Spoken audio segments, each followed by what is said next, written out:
So good afternoon, crap to cream. Today I am in the garage. So this is where Millie rests. Millie's underneath there, resting. And here are the seats out of Rose, the other MG that I'm rebuilding at the top. So if you don't like doing things twice, like I do, then this is the way the seat rails are set up. So this is the passenger side.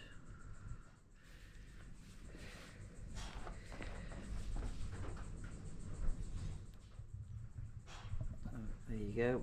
And that's all countersunk screws, and I've used new nylock nuts, and I used a pair of pliers to hold the nut underneath here so that I can get the screw started, because it's a bit tight to the actual frame. So I've used a bit of the old white grease, which is about as authentic as this car will ever get. And then this is the driver's side. So I had them all plated, all the rails plated, same as I did with the car. And I know this is right because I copied what is on Millie's side, on Millie's seats. Right, got a little ball on the side, and I've got my little chrome handles on the side now. So they're all done. Seats have all been recovered. So they're looking really beautiful and ready to go in. And the second part of this video will be about the brake lines, which has turned into a bit of a nightmare. So anyway, I will leave you with the seats looking really good, and I had to get a bit of positivity in my day, so this works for that. Alright, so enough, and I'll pop up to the other shed when I'll take the seats up. So good morning, seats are now in. This is a 5-minute job that took 6 hours, so I've finished that now. They're all bolted in, they're set in the right place for me, and yeah, you can see the quality of the upholstery that I've had done by the upholsterer. I've still got some white grease stains on the door, on the seat from the installation. So yeah, you can see there. So one of the threads in the floor, in the chassis rail on the other side, the thread had gone, disappeared, so it was out with the riv nuts again. So I riv nutted that one in place. I put a riv nut in, just so you can see. So yeah, I've still got a bit of cleaning up to do on the seats. But anyway, so they're in now. Happy with that. They slide. I'm not going to demonstrate that because I'm holding the camera with one hand and a torch in the other. But they do slide, and they're in the right position for me now to, yeah. The recliners aren't working, and they haven't worked since I had the seats, and I didn't ask the upholsterer to fix that or figure out what was wrong with it. So anyway, that's that done. Starting to look more like a car again now. So I've got some panels to do. I've got the rear panel on that side to do, and I've got the panel on this side. The carpets, they're not the best, but they're also not the worst. So I'm not going to do those on this occasion. I've got my new steering wheel to put on, obviously. I haven't got that one on yet. So yes, now I'm going to hoist the car up, and I'm going to go through the problems with the brakes, or the brake lines with you, and then yeah, see if you've got any bright ideas about what can help me with that problem. I'll explain when I get underneath. Alright, I'll be back in about an hour. Okay, so herein lies my problem, and I'll show you this now. This is how I've got it set up right now. I know this isn't right, okay, but you can still see the brake fluid dripping off the connections and also the bracket. So what I'll do now is I'll put it back to the way it was originally and the way I suspect that it is meant to be, and then we will continue on the conversation. Alright, so yeah, so you can see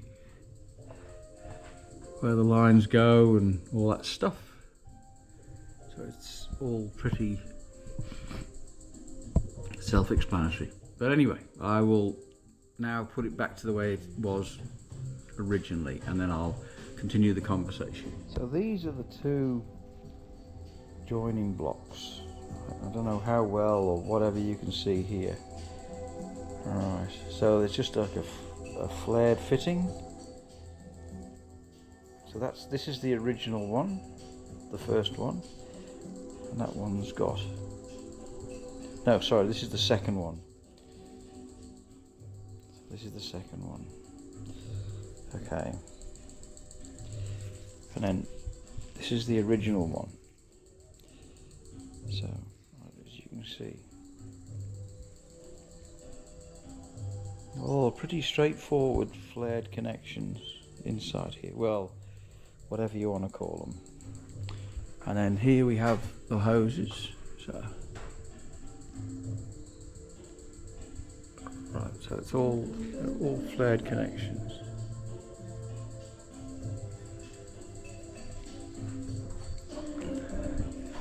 And that one's got a little bit of a dribble coming out of it because it's the one for the master cylinder. I'll put a bit of a plastic bag over the top there so it doesn't run out freely. But anyway, so there you go. So, if you can see anything obvious wrong with them, please let me know in the comments. Alright, so I'll assemble it now and then we shall see if it leaks, which it will.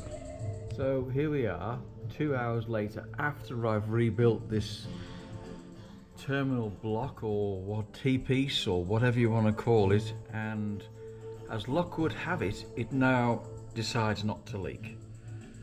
So right now, not leaking at all. This is just under atmospheric pressure. I haven't put any pressure on it yet from the foot pedal.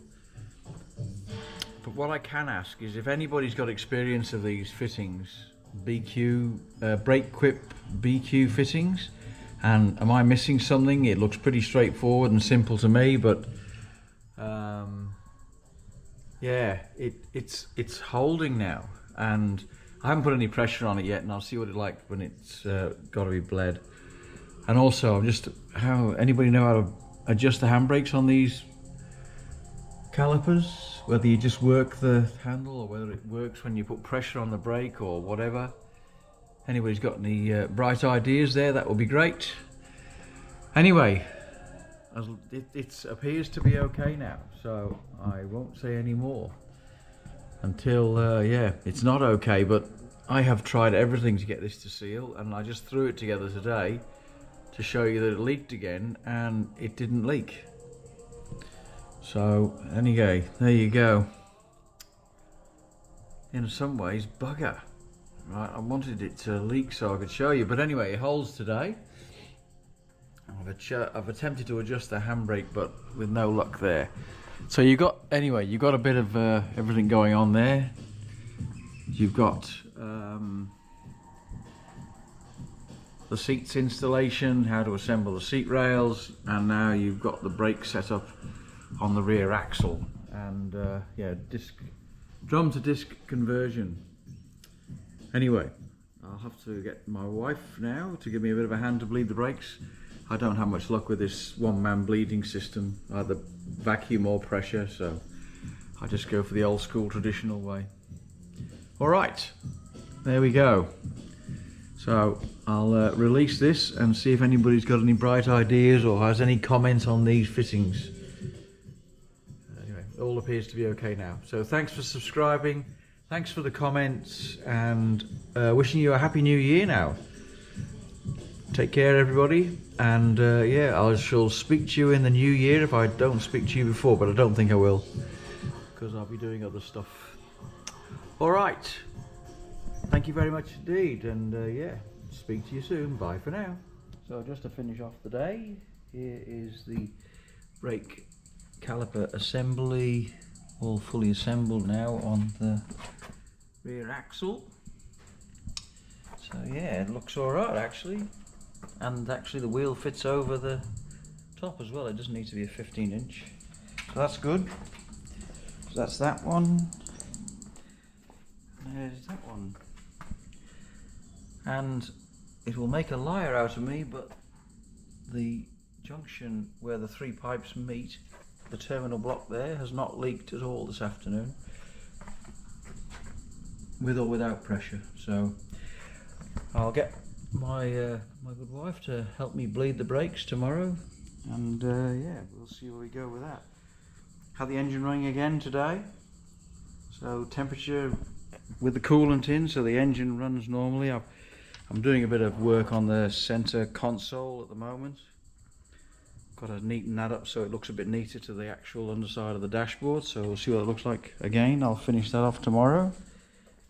And I think that's about it, all I've got to report for today. Bit of a frustrating day, especially when I put all the brakes back together and they just worked, didn't leak. So anyway, that's that. So yeah, as I said before, Happy New Year if I don't speak to you before, and thank you very much indeed for the subscribing and the comments. All muchly appreciated. Take care of yourselves, and I'll possibly catch you soon. Bye for now.